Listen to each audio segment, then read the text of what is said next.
Good evening, all. Shall we start?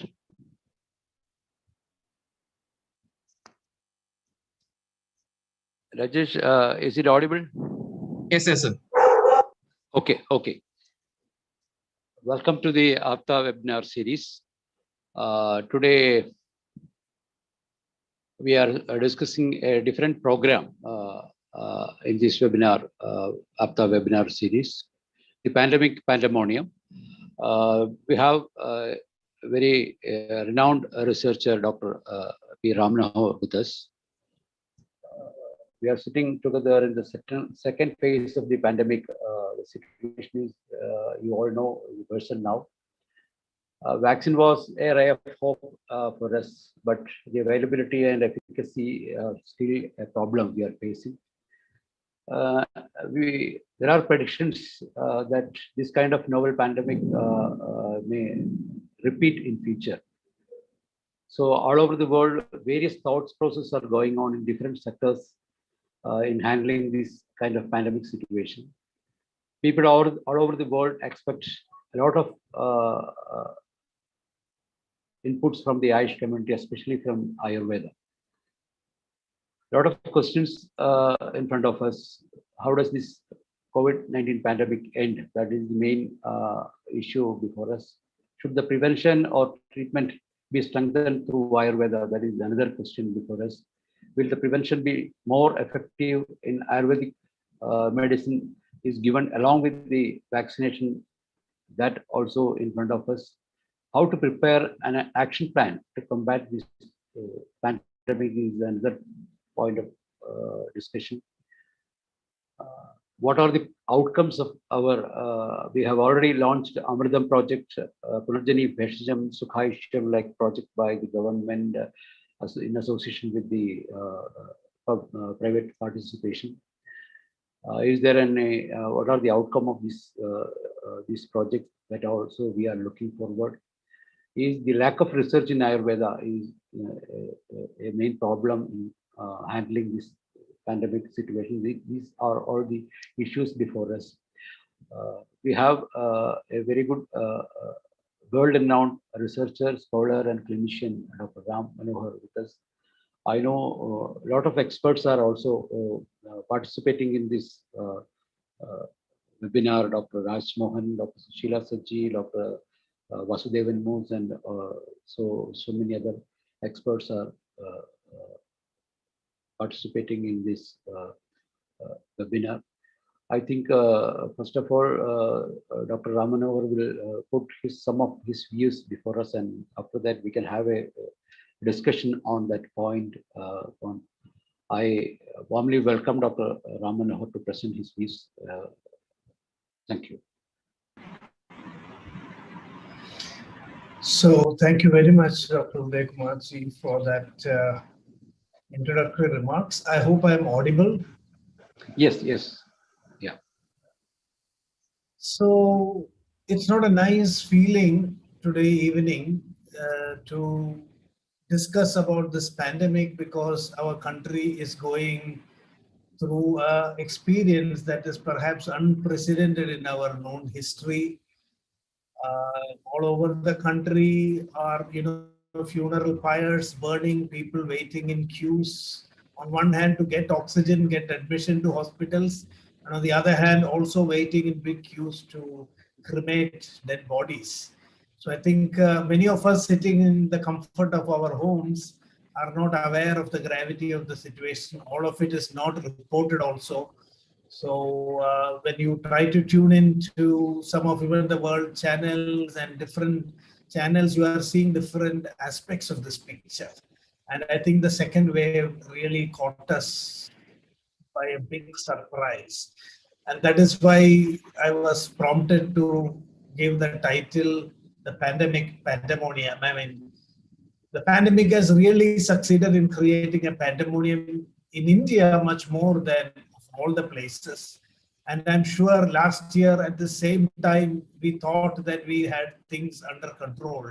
India was being looked at with surprise. Even in this January and February, the world was thinking. In fact, many of my colleagues from European countries even called me and asked Can you tell me the reason why cases are plummeting in India like this?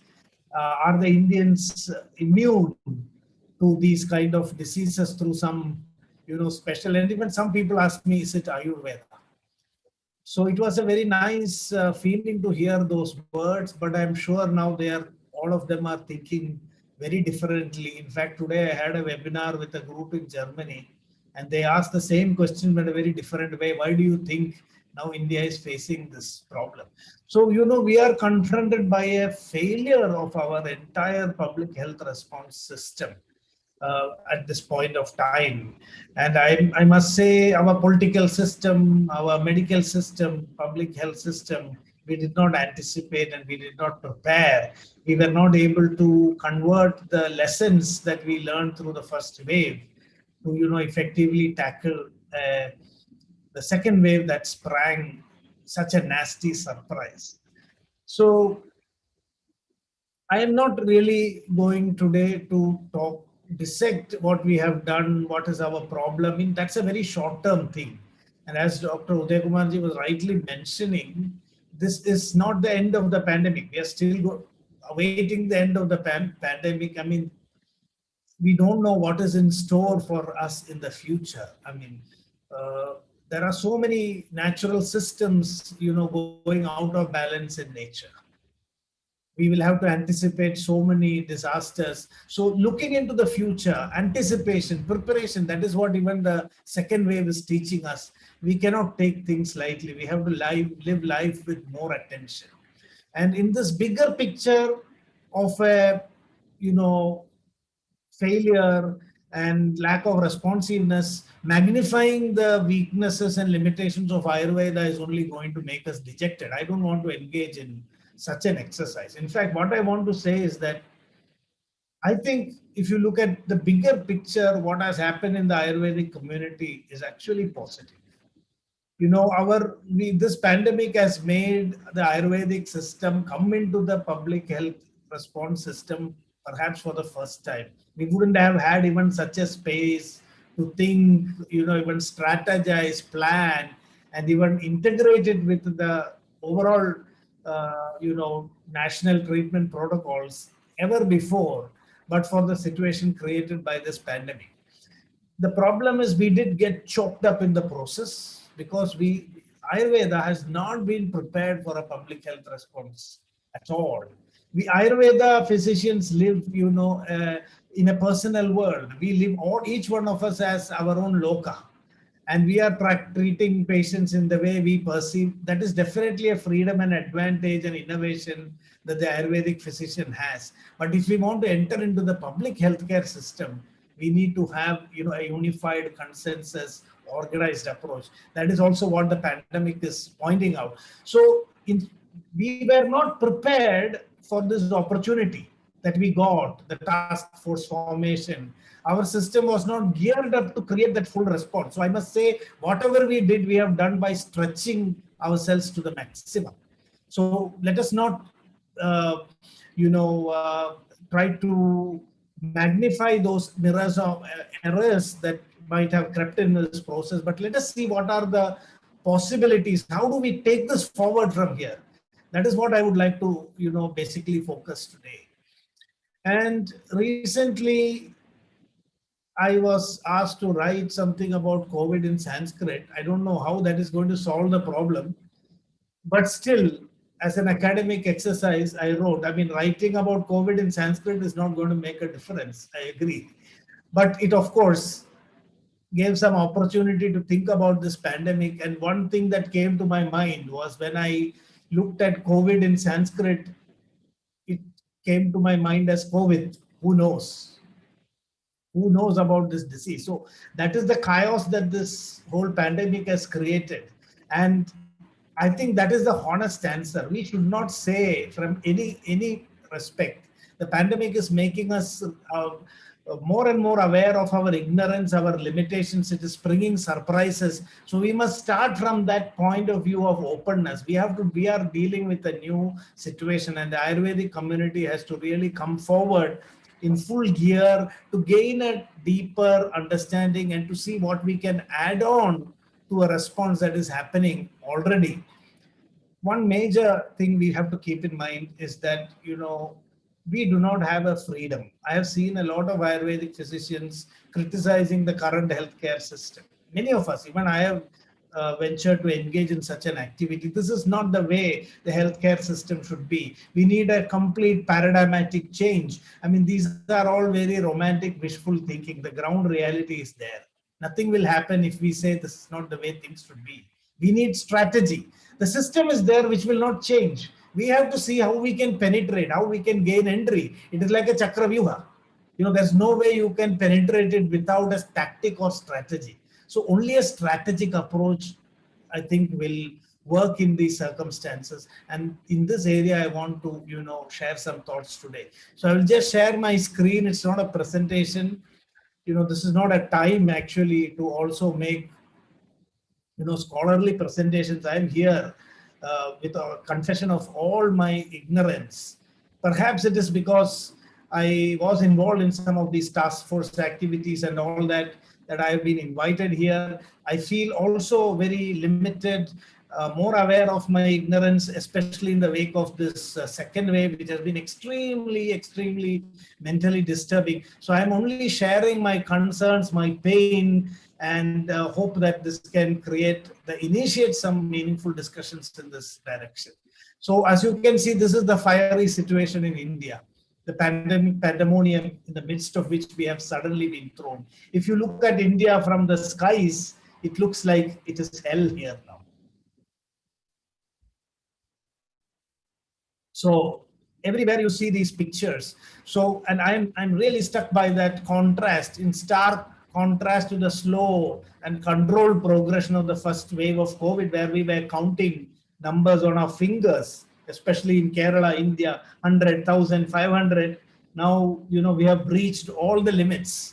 So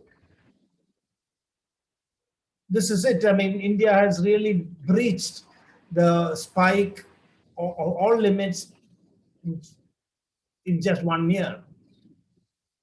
It's so painful to see patients, not able to get oxygen to breathe.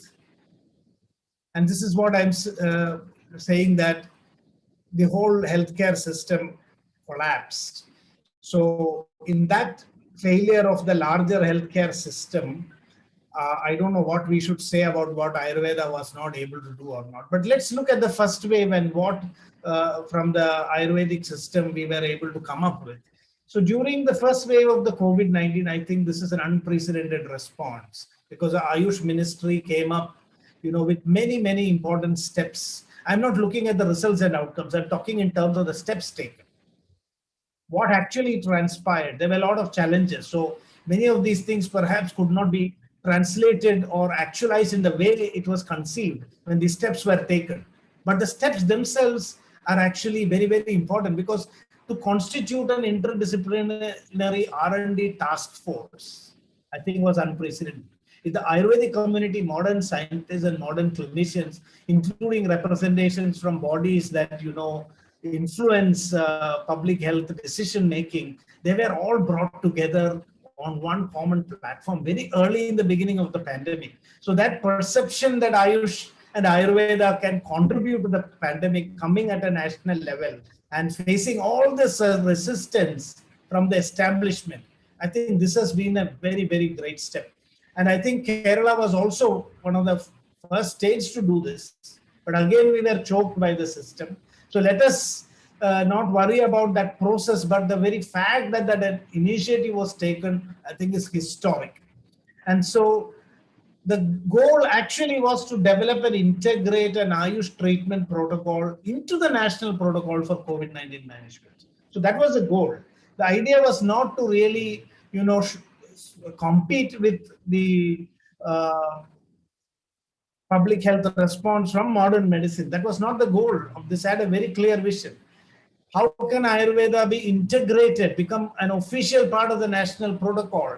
And how Ayurveda can be used to meet unmet needs. This is a very clear vision. It's not a question of challenging modern practices or getting into competition.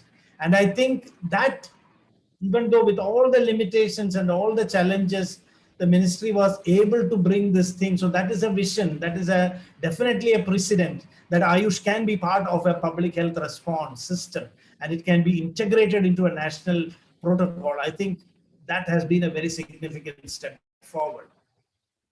Now the focus of the task force, also I think there were many unique things. One is, so misleading advertisements. This was a very major step taken by the Ministry of Ayush to bring credibility.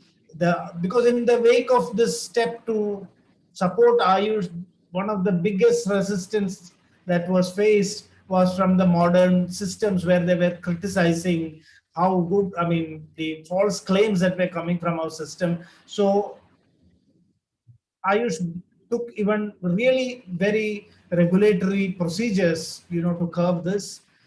There was a funding initiative. This is, I think, the first time that such a quick response, that if you want to do a study on the pandemic, you have some funds. There are limitations in how this mechanism worked. I don't know whether all the deserving people were able to get access to the funds, whether the funds were disbursed in time, whether the reviews took back efficiently. Those things are all questionable. And there it is the failure of an older system. If you don't have a system that is prepared, creating these kind of steps may not work when there is an emergency. But the fact that even funding was provided, I think, is a very major step.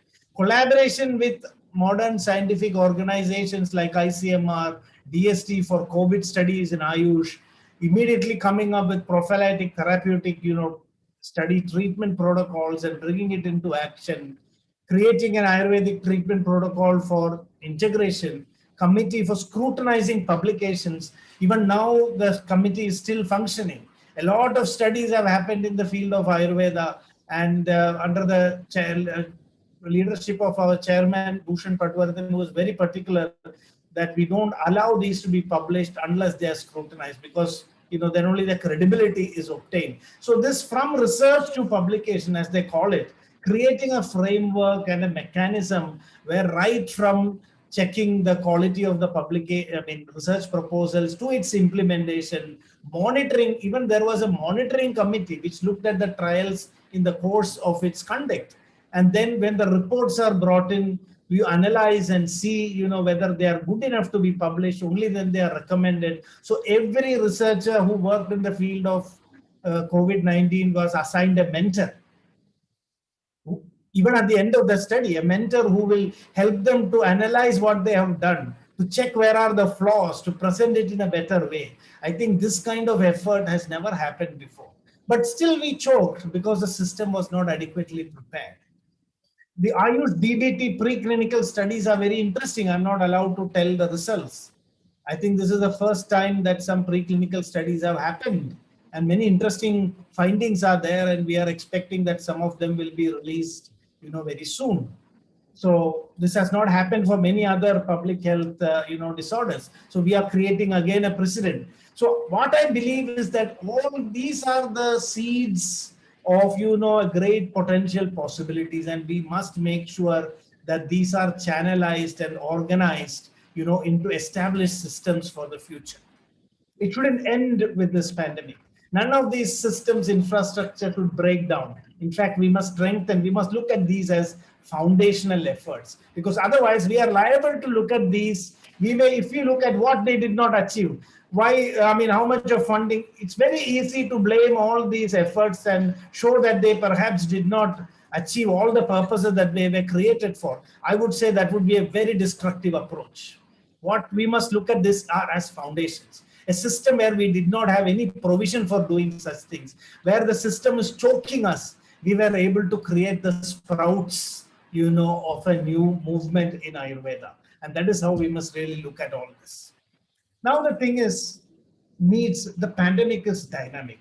So the needs of the pandemic are different in different phases. We have to really keep this in mind. Everything is important. It's not a question of Ayurveda or modern medicine. It's a question of the pandemic here. If you have a strength to address some aspect of this pandemic, then you have a relevance. That is how we have to look at it. So it's not a question of public health intervention versus personal measures. We shouldn't get into the debate of whether masks are worldwide. This debate is happening. That is immaterial. Whether masks should be worn or not, every single thing is being debated. Personal measures, natural immunity, acquired immunity, all these things, all of them have a role. In different phases of the pandemic, different approaches need emphasis. In one phase of the pandemic, public health interventions are more important, like lockdown, containment. Now, this has again gained prominence. In another stage, the attention shifts to personal measures. When personal measures had to be emphasized, we failed. That is the reason for the second wave. When the public health interventions were relaxed, we must tighten the public health personal measures. So when public health interventions relax, it doesn't mean personal measures should also relax. When the public health interventions are strong, personal measures, does not make much sense because we are sitting at home. But as we start moving out, so in different phases, different things are important. So I'd like to show this multi-dimensional approach that we need to deal with the pandemic. And where can Ayurveda contribute? This is what we are asking now. How do we identify? So public interventions, lockdown, this is common. It is not based on any system.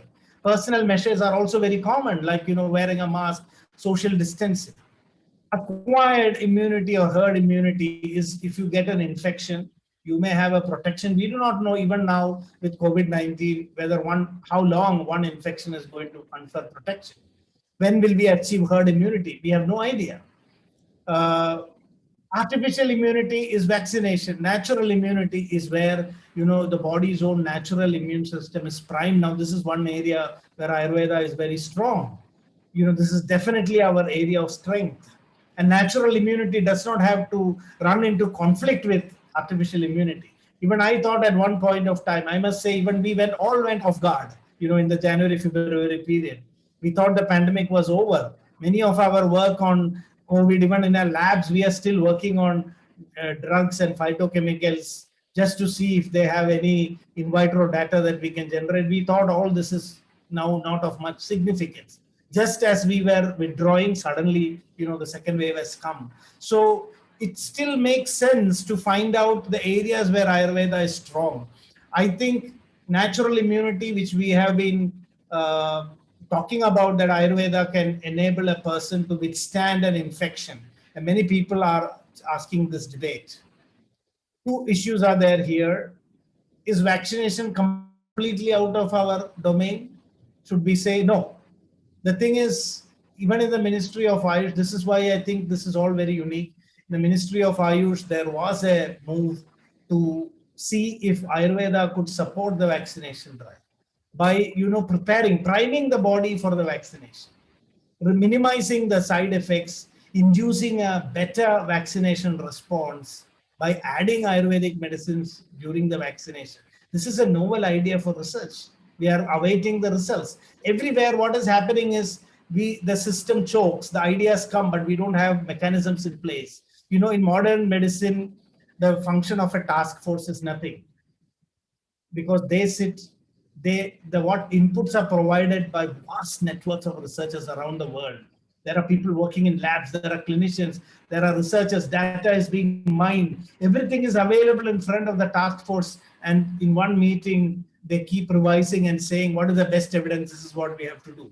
Sitting in many meetings of task force subcommittees, what I have experienced is that ultimately everything has to be done by the task force members themselves. We have no data coming from anywhere. We have only opinions coming from clinicians. We do not have a system that creates data, mines it, presents it in a way to the task force committee that they can quickly take decisions. Saying, no, the task force committee has to analyze the data, create the data, and present it. So this is a big challenge. I will come back to that later. So in artificial immunity, there are novel ways where we can fill gaps. Natural immunity, even today, I don't know whether we have in a language that will be accepted, what Ayurveda can do to enhance natural immunity. Don't we think in 1 year it is enough time that we should have at least given a hypothetical assumption of how our medicines would work on our immune system? Because we can talk about ojas, we can talk about kapha rasa, it is all good for us to decide what medicine to begin. Let me be very clear here. Ayurvedic logic is needed. I'm not against that. It is good when you as a clinician want to take a decision on what medicine I'm going to give to this patient. In your clinical practice, it is fine. But if we want to make any of our interventions accepted as a public health intervention, we'll have to come with mechanism of action. It has to be an add-on. Somebody has to work on that. So very quickly, we must have hypothetical assumptions on how these drugs work. And I feel that if we did enough work, and here what is the problem? In our institute, we tried, we have some instruments. If labs exist creating a network even before the pandemic, a mechanism for cooperation and collaboration, our community could have come for much faster. Which are the institutes in Ayurveda which have labs? Do we have an active network established already? Can I say, I will do this part of the work here, you do that part? This is how in the world people work. This is how they churn data overnight and present it. I must say, we have a very kapha approach. It's taking ages. It's taking too slow a time. It's not Ayurvedic treatment that is slow. Our response is very slow. We are not able to come out very quickly. So we are not able to make an impact. By the time we come up with some response, the pandemic has changed. The situation has changed.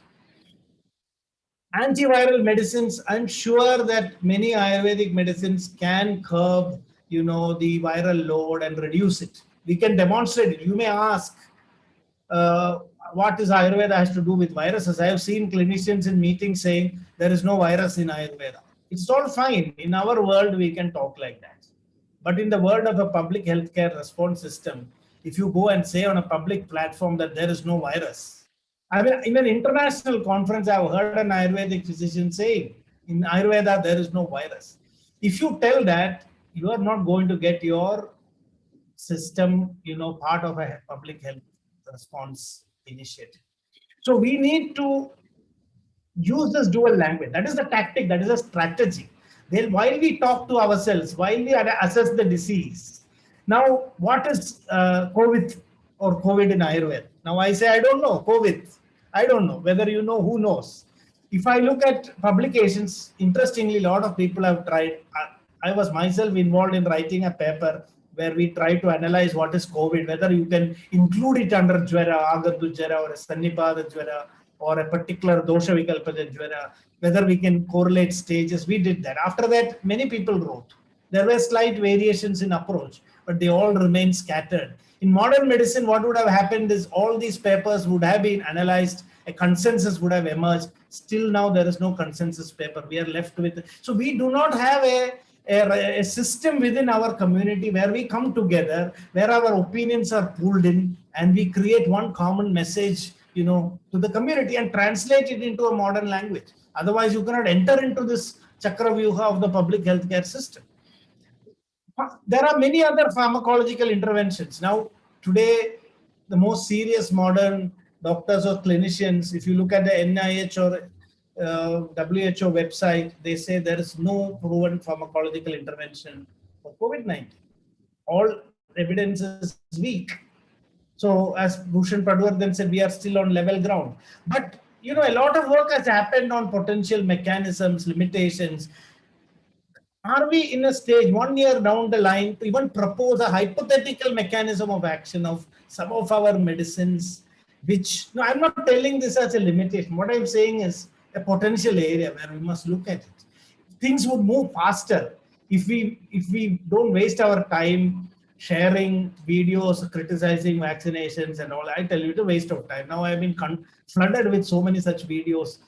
Let them debate about vaccines and vaccinations. 1 hour opposing it is not going to stop it. Let us focus on what is our strength. If we use that time to even create a hypothetical construction of how Indugandha Kachayam works, show it through some in vitro studies, something, it will have a faster acceptance and movement. People will consider it a little better. It is just using an appropriate language.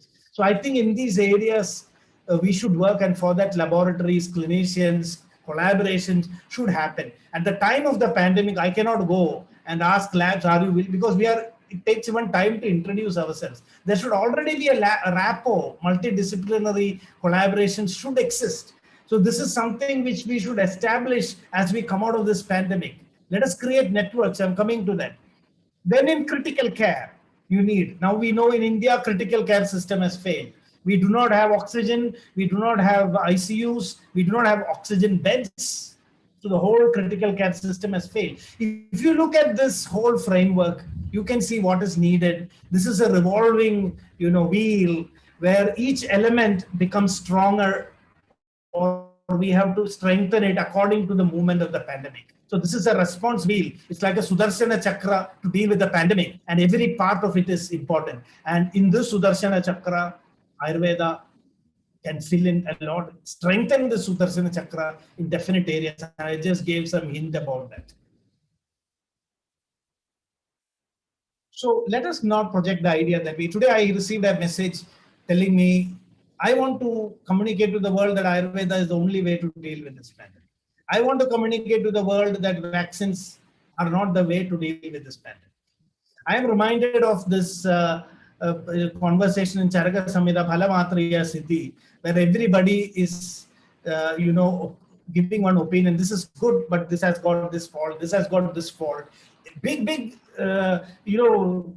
great clinicians of those time, Kankayana, Bhadrakapya, all of them have very serious views, difference of views about the properties of these substances. Each one is strongly saying that will happen. Those differences of opinions will be there always. But there was that Atreya who told, Nacha kinchid adosha nirgunam. There is nothing without fault or without guna. So don't look for a foolproof solution. Guna bhuyastvam ato vichintyada. In that context, weigh the risks and benefits and quickly act. This is what even we should do today. Criticisms will be there, but we have to engage in this dynamic process of identifying plus and minus and show where Ayurveda really fits in. We should not be hypercritical about modern interventions. Let's just completely ignore that.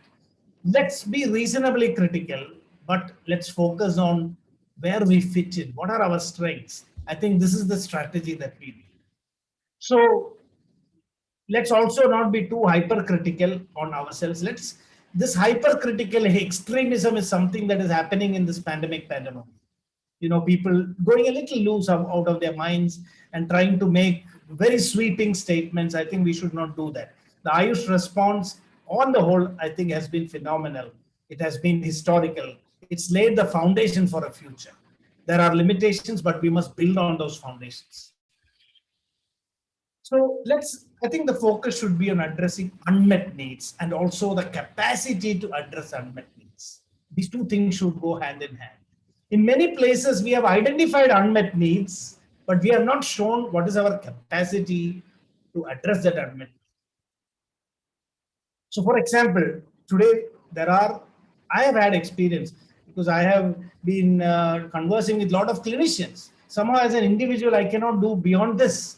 I very much feel we don't have I would very much be happy. All the task force, everything is gone. Is it possible to have a network of clinicians who have worked for COVID? 1 year down the line, we still do not have it. Can they all share? Can we facilitate their sharing of their experiences on one platform? I'll just share what I learned from some clinician. Applying some medicine sublingually instead of giving orally is making a big difference sometimes in oxygen saturation. And suddenly today, it may have a very big significance. In cities like Mumbai, in cities like Delhi, I know of a doctor who has been doing it. She has probably treated a few hundred cases like this.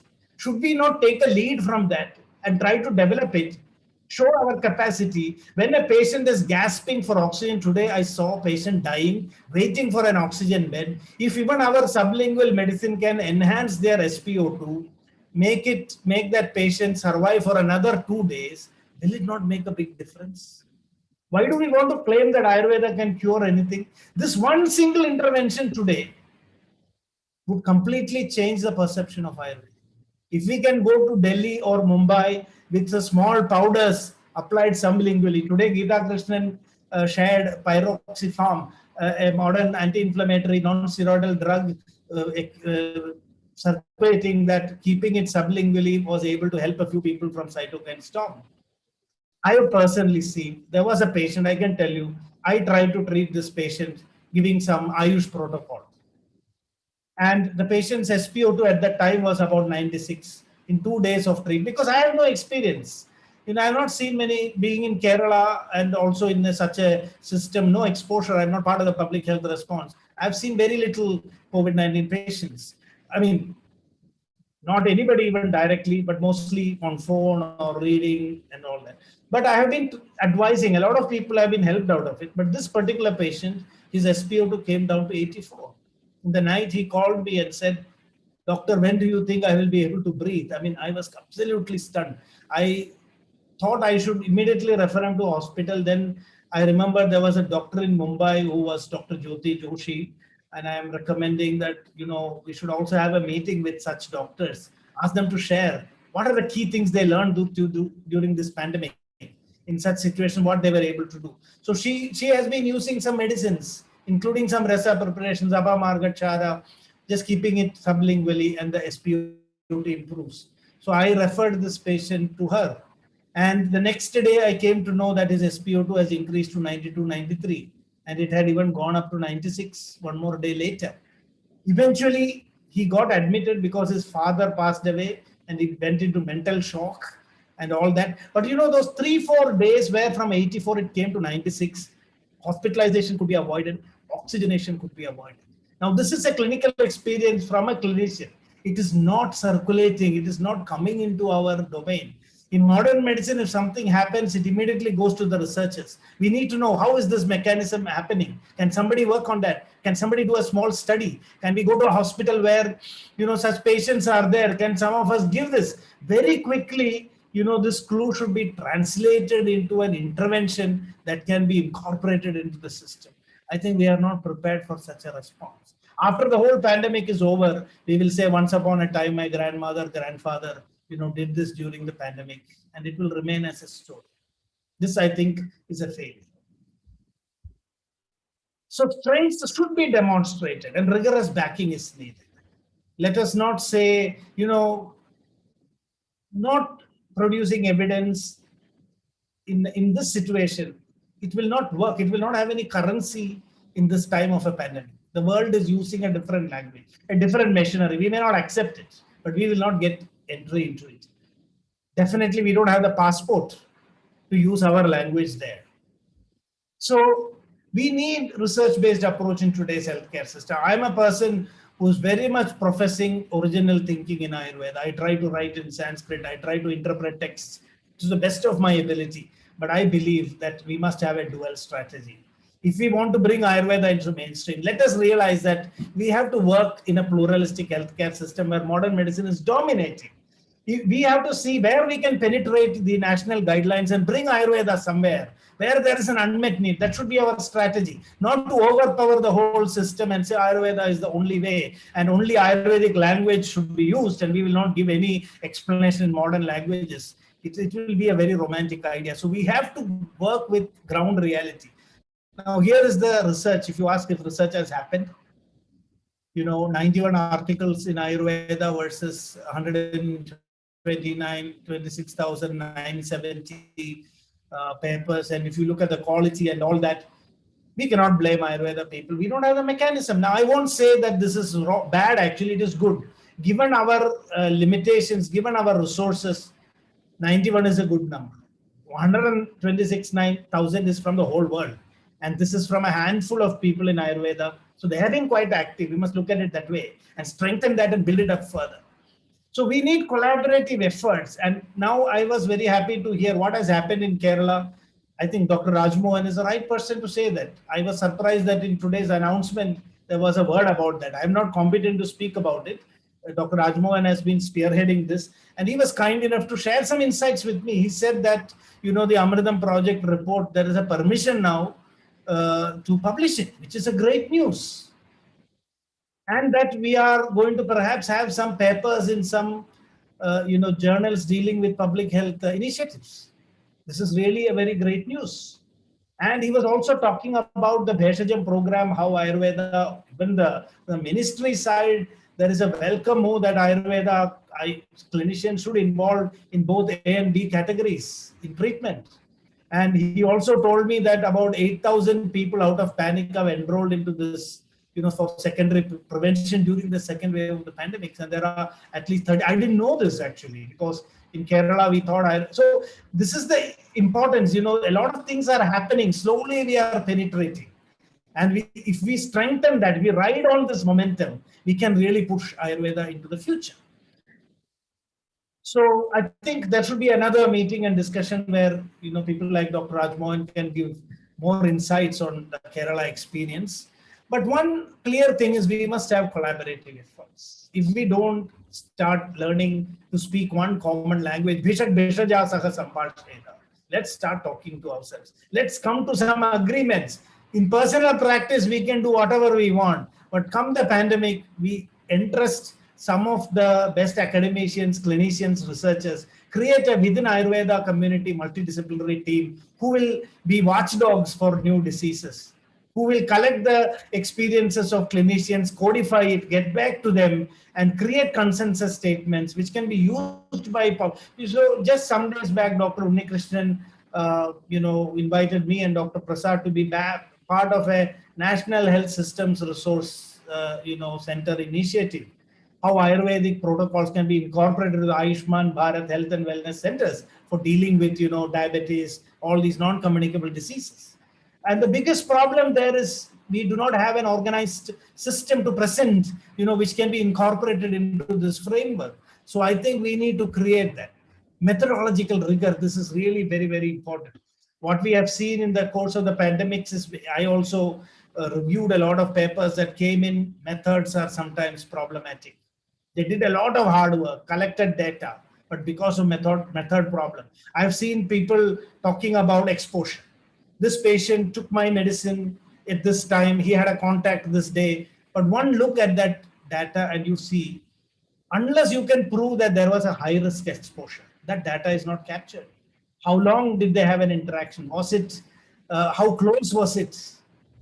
Can you define it as a high risk exposure? Unless you show that it is a high risk exposure, just having a passing contact with somebody, it's not a proof that your medicine actually worked. So lot of methodological issues.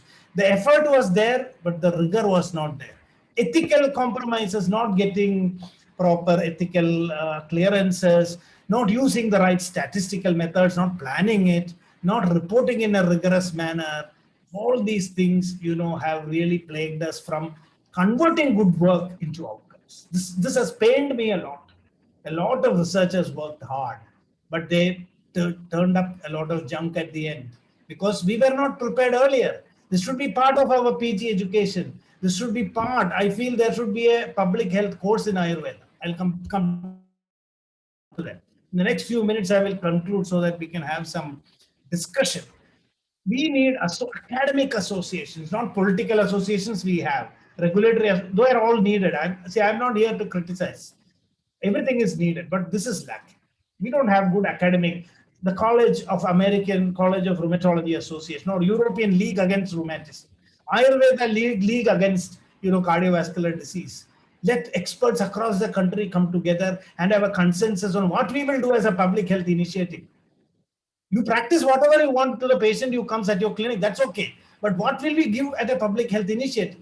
Update it periodically. Don't wait for a pandemic to come. Don't wait for a crisis to come. Can we create such systems? Research collaborations across institutions. This is how the West is progressing. Here we are still in a competitive world, we live individually. Practitioner networks, this is extremely important. In Amrita, we are creating a practitioner framework, an Ayur cell network. I will come, this is not and this is being supported by the Rashtriya Ayurveda Vidyapeeth, where we can bring clinicians across together and create rigorous outcomes of their clinical practice. Not wait for any pandemic future. We should have the data ready. So these three things I think we should create. And this doesn't have to be supported by any government. We should have academy within the community supported academic initiatives. That is how science progresses. We cannot wait for a pandemic for a government to create a committee to create a protocol. Can we as Ayurvedic practitioners do that? That is a question. For data mining, this is a big weakness. A lot of people send me data, they send sheets just like that.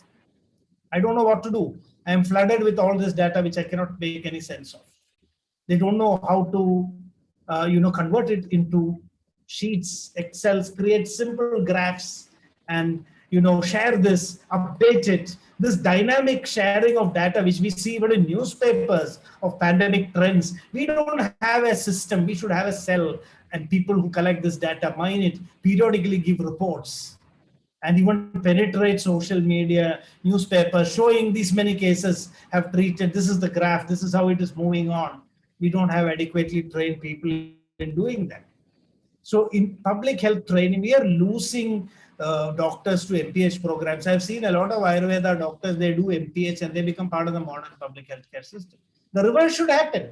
If Ayurveda should get into the public healthcare system, I think we should introduce a PG course in public health with an Ayurvedic perspective. Many potential areas where a lot of promise was there. Nasal sprays.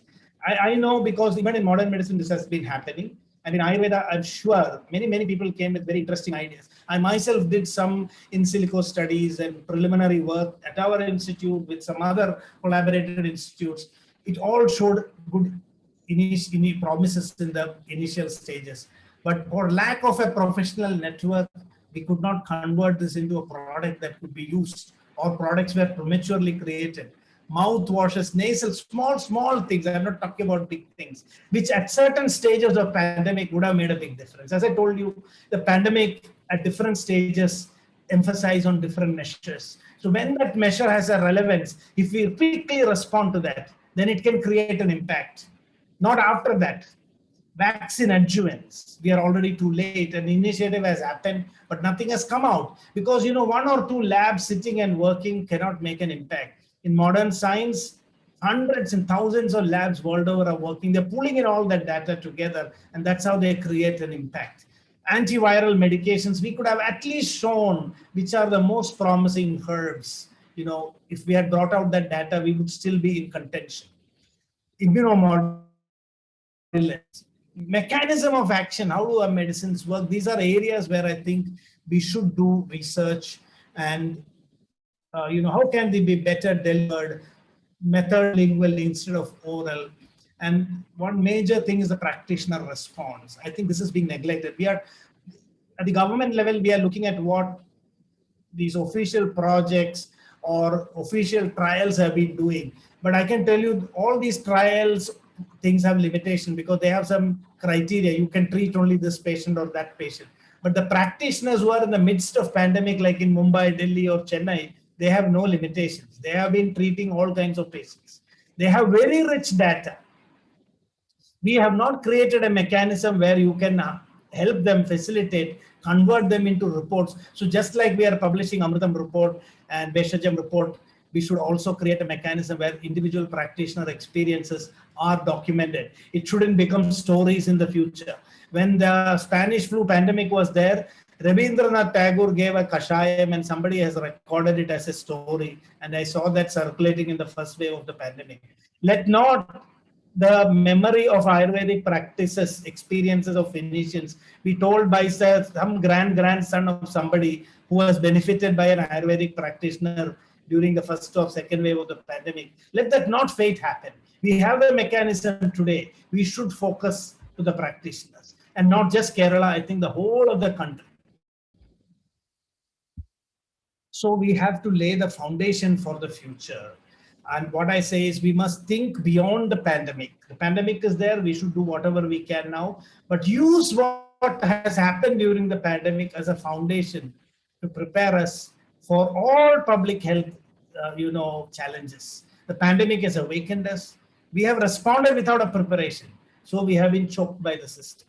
We stretched ourselves to the maximum, and this is what we could do. I mean, we stretched beyond this.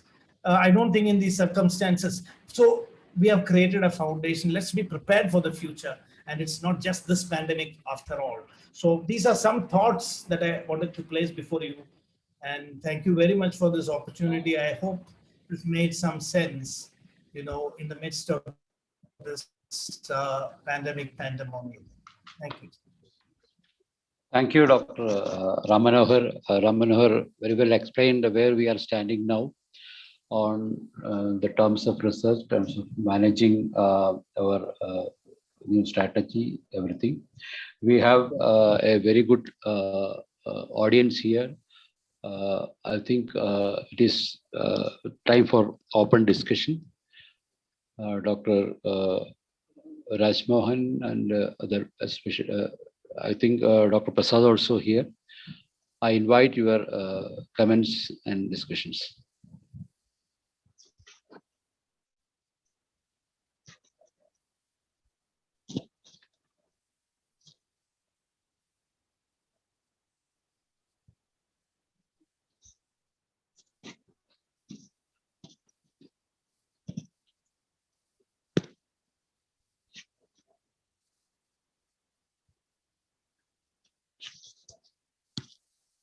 Anybody can come forward, no problem.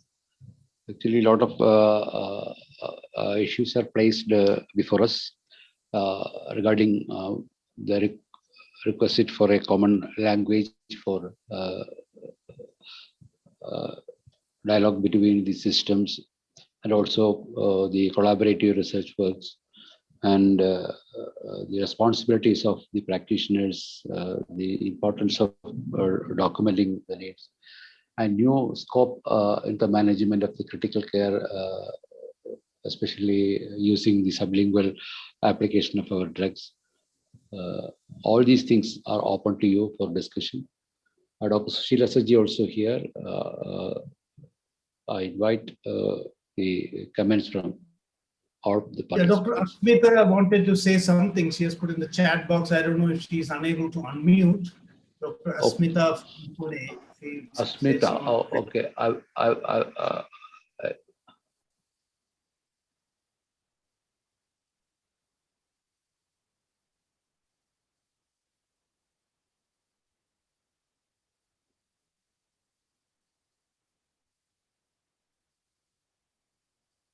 So there is a question about the impact of the app released by Ayush department. Many of these things. So that question I will just respond quickly, because many of these outcomes and reports are in the process of being analyzed and published. So they are all expected to come out soon, and because they have a certain confidentiality at this point of time, I'm not in a position to, and this is also a little of concern, because this, I again say, is because we got choked by the system. Many things were done, but the reports, analysis, because of the rigor that is needed, the processing that has to be done, many of them are still in the process of being released. Yeah, Dr. Asmita, yes, I can see you now. Yes, congratulations, Dr. Ram. I fully agree with each and every point that you have said, because you were really impartial. You have that faith, you have the the conviction about Ayurvedic treatment, but you were very clear where to put Ayurvedic personal practice and how to bring Ayurveda into the mainstream. So it exactly I resonate your thoughts, or you resonate my thoughts. So it's we are on the same page, and that's one of the best things that I feel. One more, just like you have given the Kerala experience, I feel that a similar kind of experience people are working in Maharashtra.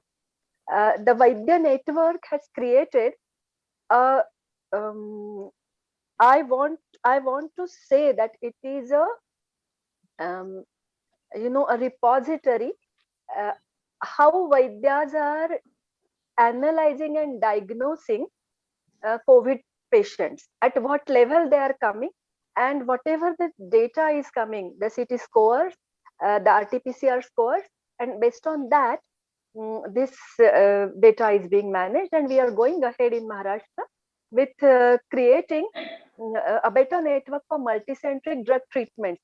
Like you are saying that Ayurvedic practitioners in Pune, especially in Pune and Mumbai, they are using variety of drugs, and yes, in Maharashtra we are trying hard to get that data, and probably we will be able to complete it complete the process of getting the data at one point.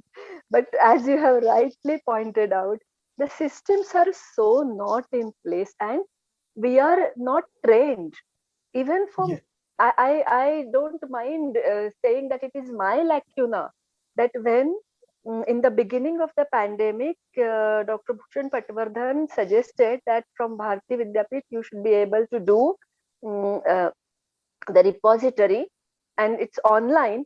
But the biggest problem was to convince Vaidyas that if I create a network and a database, they should take out 10 minutes to fill the whole 15-20 points.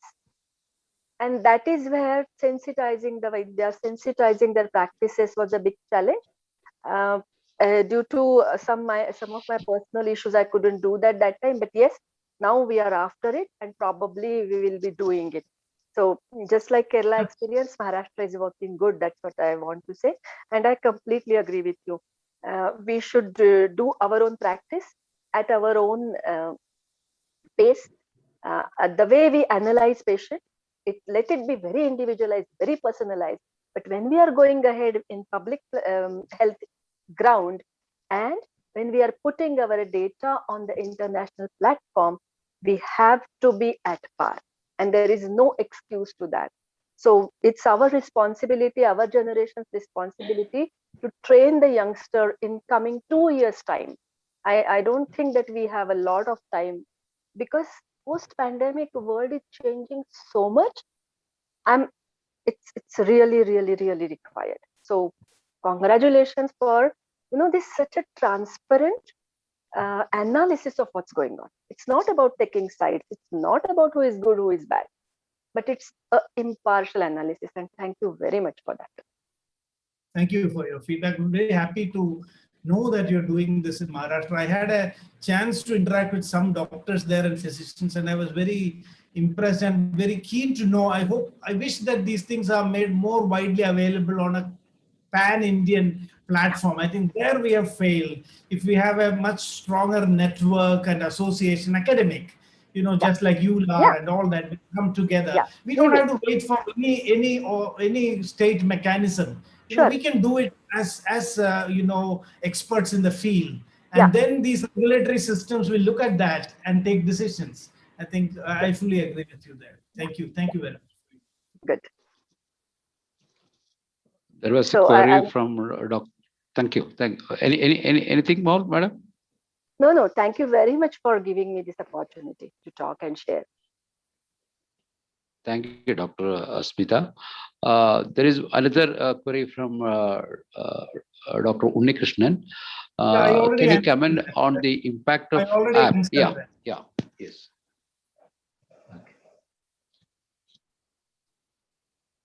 Actually, I saw Geeta Krishnan coming in. Maybe he would also be a better person to say something about it. He was involved. Yeah, definitely. She would like to add something. I saw him. Yeah. Welcome, Dr. Geeta Krishnan. Thank you. And thank you for inviting me over, Ram, because this was unexpected. Listening to you without thinking about anything. Such a nice talk. In fact, I was in YouTube, and when I saw Asmita in the line, I thought that I should, of course, join and then listen to what you are talking about. Very nice to hear the kind of work which has happened in perspective after this long 1 year, and also the current status of events and how we might be going forward. What I think, with a slight addition to what Ram said, is that I think it is not only the Ayurvedic community that got that got a glimpse of what we could do, but it is the community, the society itself, the Indian society itself got a glimpse of what Ayurveda could provide to them. And this is a good opportunity for us to move forward, because I think however much we try to pull the ball or push the ball, standing inside the ball will not move, because we are all within this this circle of influence, which is called as circle of influence, which is called as Ayurveda. And we are trying to interact with a community which is outside, and we want the community to use us. So we require strong policies in this matter. I think there is no change in what the situation had been and will be for the next few years. The only thing is that we require more policy decisions which will support more and more utilization of Ayurveda in the community. And as Ram rightly said, supported by good evidence, which is synthesized very clearly. Like we have a lot of evidence, like I know there is a lot of work which has happened in Kerala and also in India. But how do we synthesize that into a policy will decide how we will be integrated into the community? And that is very, very clear, whether we stand as an independent group treating a pandemic, or where are we ready to work along with the available system to make it better? So these are things which we need to work out, and I think we should strongly work towards that. I understand that there is further work happening. The SAVE project, which has been started by the government, excellent project. I think that is a wonderful initiative that the government has restarted on COVID management. I hope that more and more results come, and I hopefully understand from reliable sources that the previous year's work will be soon published in a good journal. That will also be really good, because that will actually pave the way for Ayurveda to be accepted within the policy frameworks within the country as well as within the state. Thanks for getting me in and allowing me to speak here.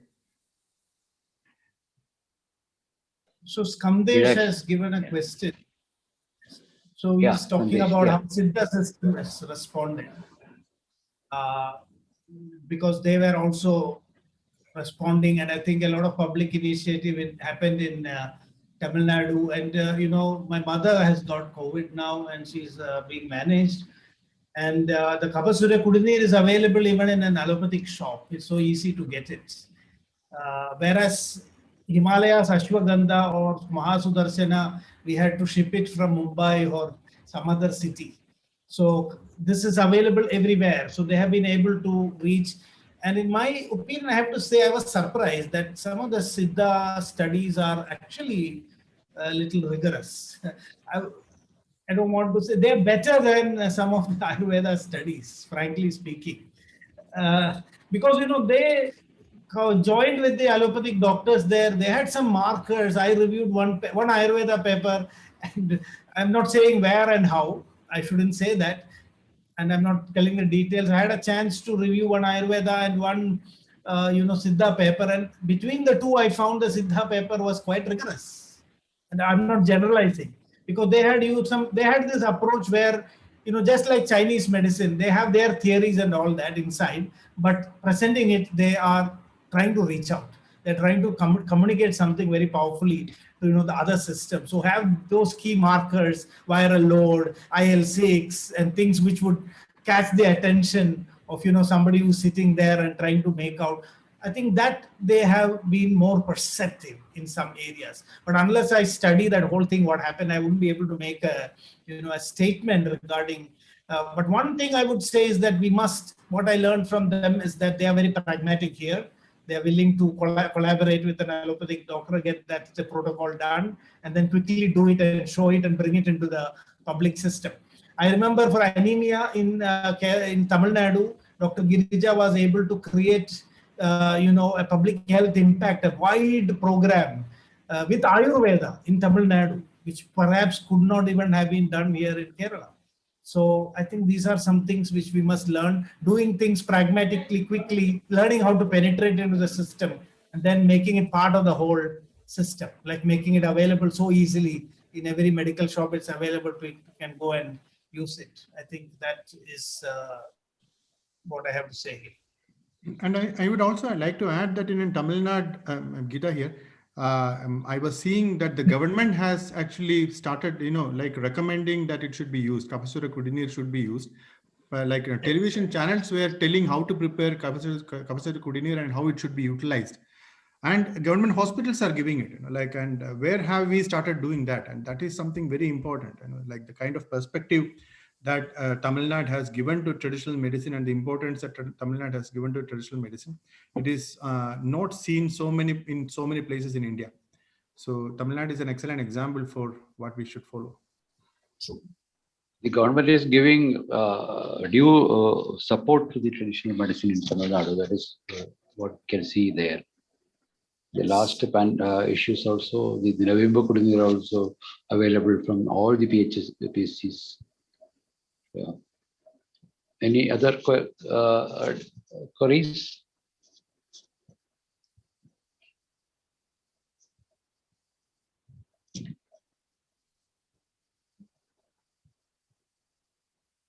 Yeah, madam.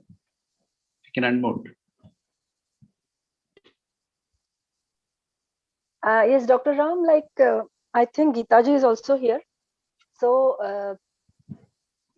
since you have put this whole thought process together, why should not, you be the pioneer of creating this network between the universities, and can we not come up with like a NGO, a society for, and we all will be members, I mean, of course, and there are many people, even in Pune, there are about 5-6 people, everybody, and BHU, there are people in Jaipur, there are people. So from every part of academics, we can create a network, and we might strategize properly how the academic and clinician link should be maintained. The universities should be connected with the clinicians.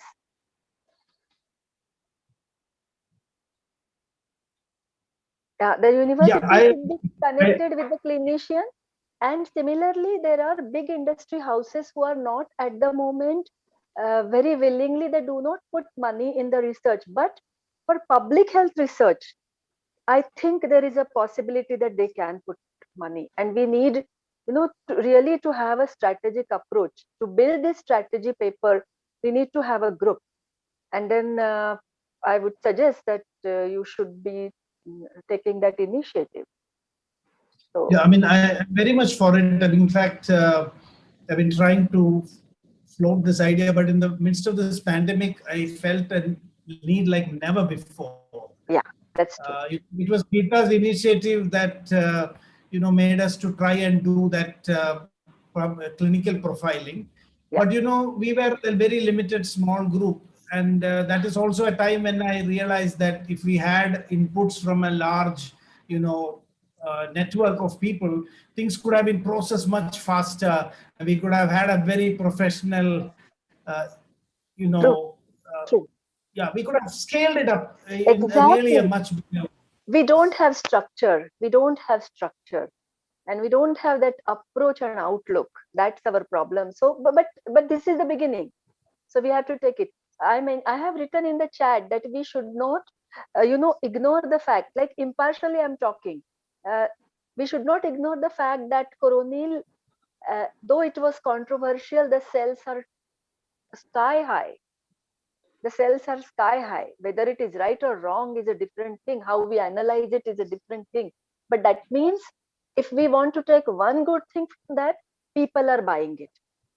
And very recently, I got confirmation that in from US, there are orders to Patanjali, and they are not able to supply it, especially for corona. So these type of efforts, just like Rajmohan sir, I was able to, listen to one of the initial programs or initial lecture which he gave regarding this study which he was planning. But so these are the sporadic efforts which we need a group which will put all of this together, and then we can strategize for next 2 years what is to be. So I request you to take it to its logical end. You and Geetaji both are there, and we are there to support. I'm here, Supriya is here, Girish is here, Kishore is from Kishore is there. There are many good people. Even in US, there are many good people there. If we come together on a platform, it would really create good work. I think it should be an outcome of this discussion itself. We should get on it immediately. Yes, Thank you. definitely. I think so. Definitely. Thank you. Yeah, thank you, Dr. Smita. Another query is, other than Kerala, Thailand, how is the usage of Ayurvedic medicine? Can you? Tamil Nadu.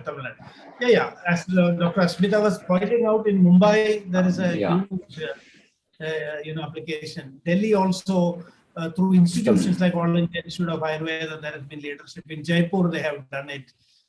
Gujarat, it has happened. And we saw even the State Secretary of Gujarat making some statements during the first wave. And and Dr. Sajish's question was already answered. And I think Dr. Rajmohan is the best person to give the details. I just shared what I learned from him. I think Dr. Rajmohan is not now. I think Dr. Sushila Saji, madam, she wants to. Sushila, yeah. Icon, Yeah. Namaste, sir. Namaste. To everybody. Sir, from the starting of this corona COVID pandemic, I am doing the works in the first few months as the preventive measures, and after 3-4 months, started getting COVID positive cases from out-of-state patients, and I send medicines and send prescriptions. At that time itself, with the 5th day or 7th day, all patients, including 2 lung CA patients, got negative with the mere our medication, without even taking paracetamol. That was the first experience, and now in this second wave, daily minimum a family containing 5 or 6 members of COVID positive cases, we are giving medicines through teleconsultation, sending medicines, etc. All patients are getting negative within first 1 week. With anyone is not going to ventilation or ICU, nothing. Having very light complaints. For the severe cases, what we are giving our Dashamulakadatraya, Indukanda, Sudarshana, Vilwadi, etc. And in between, after a mild cleaning process, we are giving Hingulavasma. With the Hingulavasma, which is a best anti-inflammatory and antibiotic from Resa Shastra, it is a best remedy. For lots of people, we have seen within few days, they are getting symptom-free. Suffocation, breathlessness, cough, continuous cough, fever, etc. All the complaints are getting reduced within few hours and days. That is the magical result. Only for one patient who was suffering from, I forgot the name of the special disease, lung CA. I gave the Chandamarda Sundara only for one patient. She also, was a 32-year lady and cured from our side her cancer, and she also got became negative within 7th day. Her all family members also we gave medicine with the normal our Ayurvedic medicines. So now daily I am getting these negative reports. So what I want to say is, with the all systematic way of getting a cell by cell cleaning of the body and getting my strong mind with our simple pranayama methods, with positive suggestions and very mild yoga items with a very applicable little dinacharya, ridhucharya, etc. And our medicinal water means shundi, pepper, tulasi, tumba like panaga, and fumigation with abrajda, duba or kundirika like that, and onion, smelling of onion, just keeping 2 or 3 onion crushed in the room and just smell 3-4 times per day. The volatile sulfonic acid from the onion will have the efficacy to kill all the viruses and bacteria in the surroundings. If we smell all the viruses got inside our body, it will get killed. That is also a very good experience. And as the preventive measure in the last few 3-4 months, I gave for more than 1,000 people more than 1 lakh rupees medicine I supplied to the people, including more than 200 police officials. And I checked, no any one of that people haven't got with the COVID positive, even though their neighbors, participants of working police officials, they especially they mentioned after taking our medication, they became maximum strengthened and they having got with the COVID positive. So what I am want to mention here is, if our government, Kerala government and the central government allows all our Ayurveda people, not only government and private sector also, if we can do this all to all the homes, and if allow in one doctor.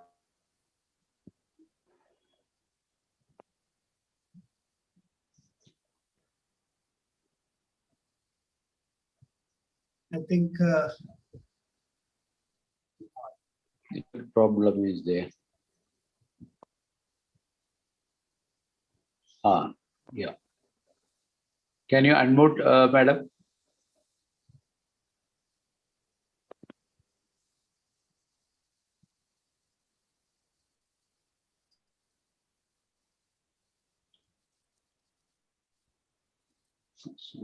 Madam, you are not audible. You need to be unmuted.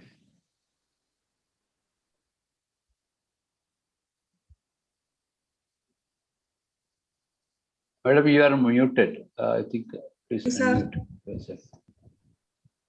Yes. Yeah, okay. Sir, so what I am want to say is, if we insist our government and our government allows, definitely if we all Ayurvedic doctors do this cleaning, healing and curing work to the all surrounding people and their patients, their relatives, etc., definitely we can root out this pandemic very easily.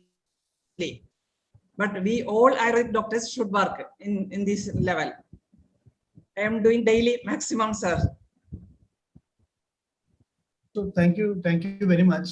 You know, this is what I was mentioning about practitioners' experiences. But you know, I think the biggest challenge is that these are all remaining as anecdotal stories, and that is what I also like to say, that it should be documented very rigorously. And as clinicians, we must understand that it may have to go through a critical process of review if it is going to get accepted widely. So that many Ayurvedic clinicians are not sometimes able to do, which is why they remain as anecdotal stories. Like hearing all this, you get so much of hope about the potential of Ayurveda. But this experience in this form cannot impact our healthcare system. That is why it is not getting translated. We have to convert it into a form that can penetrate and create an influence in the healthcare system. That is where I think as individual clinicians, we may not be able to do. We need an organized setup.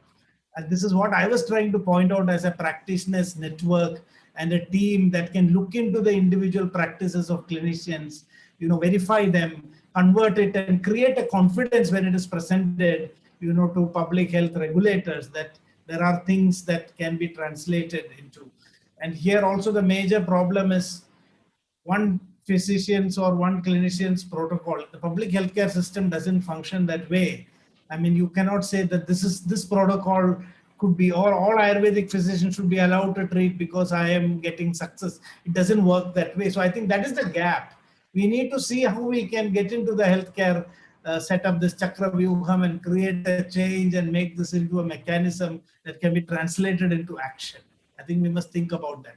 So very fascinated to hear about your clinical experience, and we have to really think of how to upscale it and how to translate it so that more people get benefited. I think Dr. Ligi Chungat wants to share something.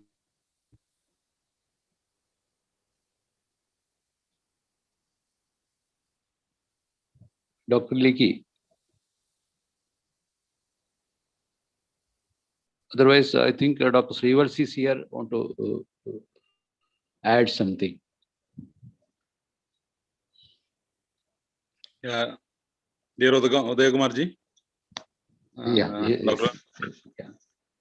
Geeta Krishnan, Dr. Geeta Krishnan, Dr. Asmita Vale, and all the others who are. It's a very nice to note that around 80 people are still very keen on this subject. Now, Dr. Rammanohar, thank you for putting up the strategies properly. And then we know that this is still, we are very late, as you told, as a response team. We are sometimes very late. But still, it is time that in the second wave, we are thinking about it. And you told about and Dr. Asmita Vale also told about the joint effort or a networking effort.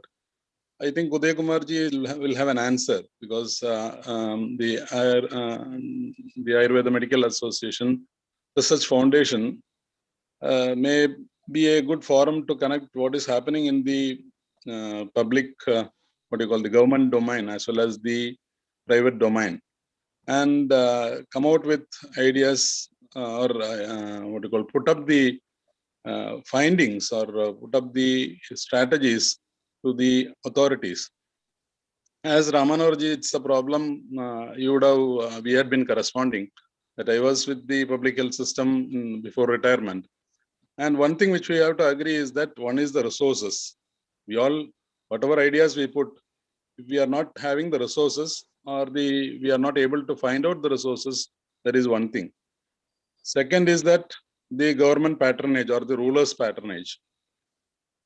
This is very important as far as the situation of Kerala is concerned. I believe that the patronage which could have been there, if it was there in the first wave and the activities, and if we had been the good effort taken by Raj Mohanji and the whole team of ISM, I think it's a very, very, very late response from our side, because all the things have been, at least in whatever stage, acceptable or non-acceptable or correctable stage, the document could have been released by the government long back, is what I believe.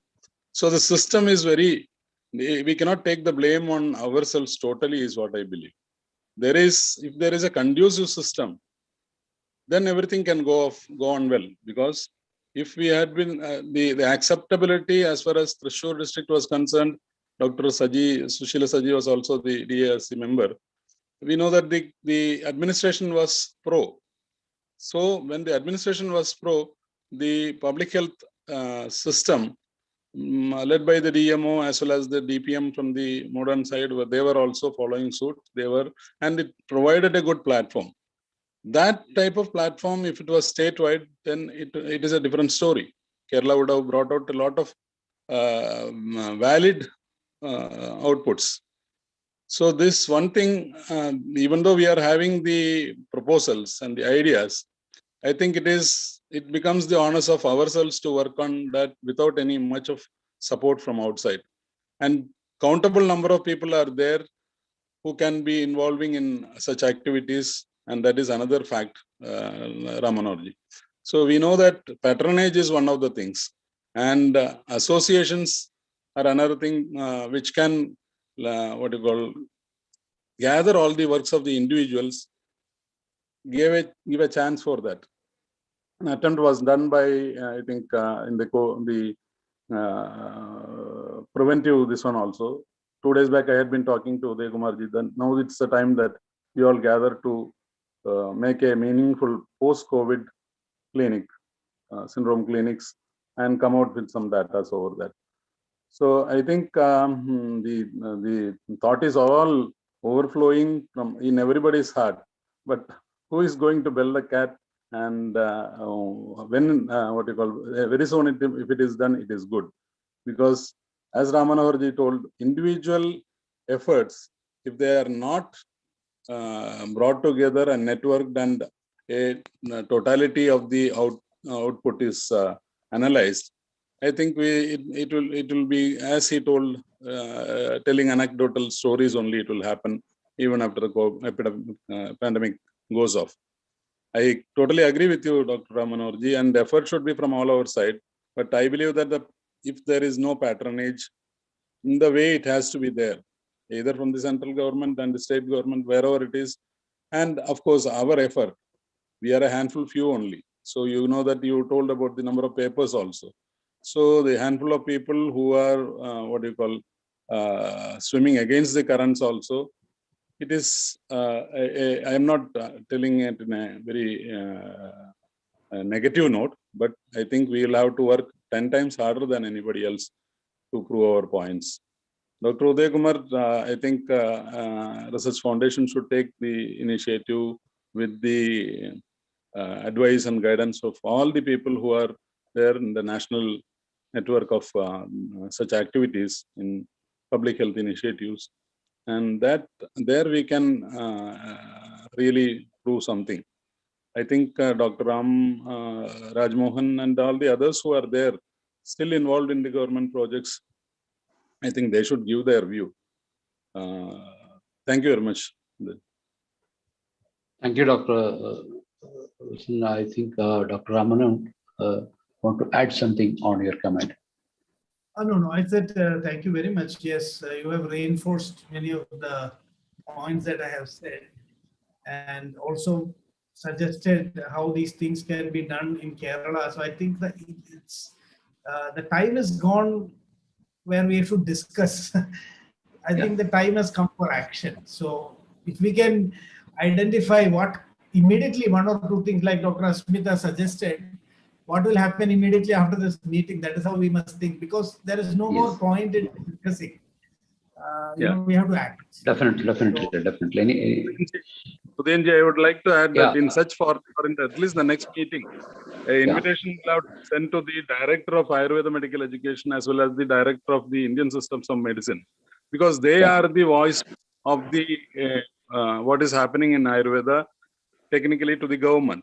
And if it will be a good situation if the Ayush Secretary or the Secretary of Health or Principal Secretary is also there, because these our feelings should be is not reaching there. Even though the feelings reach, then we should have the stuff for proving that also. So that is a very critical issue over what is happening.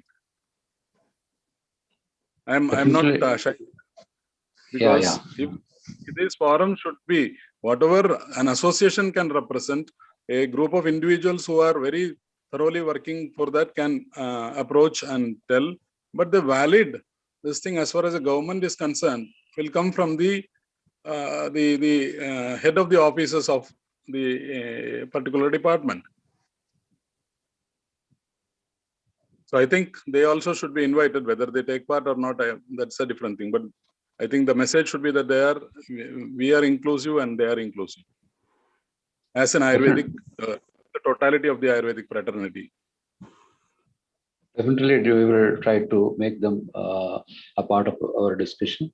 Also, Ayurveda Medical Association Research Foundation will take a lead for giving this kind of thoughts to the government. I think one more doctor raised a hand. Dr. Ligi, is there any queries? Dr. Ligi.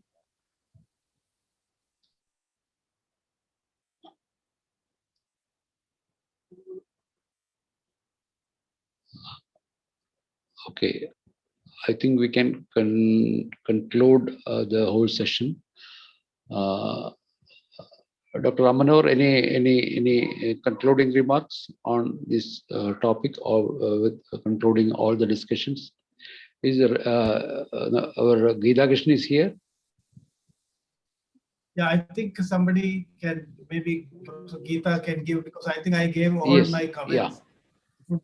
Because he's looking at it from a very global perspective. He has that, give some insights. Dr. Geeta Krishnan. Thanks, Udayanji, for inviting me. In fact, I was listening to this very interesting perspectives that Ram has presented here. Actually, an eye-opener for many of us, probably an augmentation of what we had been thinking by repeated thoughts from different persons, like thinking in the same direction. So I think as an outcome, what we should think, including what Dr. Srivalsan said and what Dr. Asmita said, there should be a concerted effort which is taken up by preferably by AMAI, specifically in Kerala, because I would say very specifically in Kerala, because Kerala happens to have a very different health system than any other part of the country. So I think like trying to mix with other parts of the state, other parts of the country for Kerala alone would be difficult, because you as a health system, the system is far superior in Kerala. So and this I have witnessed from not only from talking about India perspective, I'm talking about even perspectives of Nepal, Sri Lanka, and even advanced countries. Kerala has a very good health system, and we are part of that, very proudly part of that. So we need a separate and different kind of an approach, and AMA should take that lead. And what comes out of Kerala can possibly be in some way attributed or replicated in other parts of India, because where the health systems are growing and and coming to this where Kerala is right now, which actually we will be able to accelerate that process. For example, one of the problems which today which UP is facing is that there are thousands of villages where there is no doctor. 114 villages have one hospital. We will not even think about that in Kerala. We have in one village we will have five hospitals. So we are talking about totally different picture. So we cannot exactly transpose what is happening in Kerala in UP.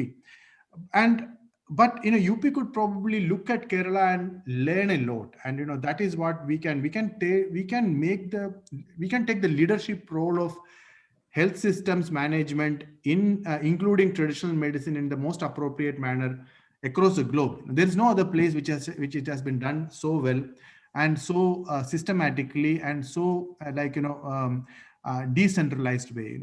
We can talk about China and in other places, but it's a centralized system. It is not a centralized system here. We have very specific requirements in the community, and that is being transferred into policies and actions at the local level. That is something which we can be very proud of. I think we need to now what we need to do is we need to have more efficient ways of delivering our services into the community. And we need to create policies for that, and we need to create funds for that, and we need to create mechanisms for making sure that this is included in the program, not as a separate vertical. That's a major problem. So when there is a management of like geriatric care, there should be a very specific area of geriatric care which is attributed to the Ayush systems. Like it is not that, okay, we already have something in modern medicine, you also have something in traditional medicine. That is not the way it should be. It should be, ideally, it should be complementary. And complementary is not, doubling the effort. It is actually trying to support each other in the whole thing. That is where we could probably work on. I know that COVID is all in our mind right now. Nothing else will be in our mind for the next 1 year, but we need to plan, because COVID will go away, as Ram said, and a pandemic of this sort probably might not happen for our generation. Hopefully it should not happen. But if it happens, we will see that we should always look at the real infective disorders also simultaneously, but the real problems are still lying. What we were really trying to face 2 years before or 1.5 years before COVID came is still lying as a major problem, and that is not addressed, or that has not been addressed. And that is where traditional medicine can really integrate right now and show our strength. I'm sure that we will be able to considerably provide support for the government in this activity through management of COVID also.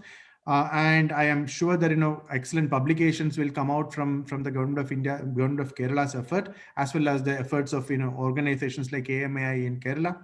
And I hope that it comes out as early as possible, so that other people will look upon us as leaders, and will also follow what we have been doing. And I hope that AMA will also be able to give support for creating a national network, other than the Kerala network, which they will be creating, a national network of research institutions and collaborations, as well as an international network of research institutions and collaborations. And I wish all the best for AMA for doing this, and thanks for doing these excellent programs on a regular basis. Thank you so much. Thank you, Dr. Geetakshan, for joining us. and we have a very good discussion. And Dr. Rammanohar very well presented where we are standing now in the pandemic situation and where we have to go and what are the strategies we have to sort for a long strategy we have to take in this situation. And I think AMA Research Foundation will take a lead for joining all these kind of things. And I request all of you, especially Rammanohar and Dr. Gidakshan and other experts to guide us in this matter. We can close this.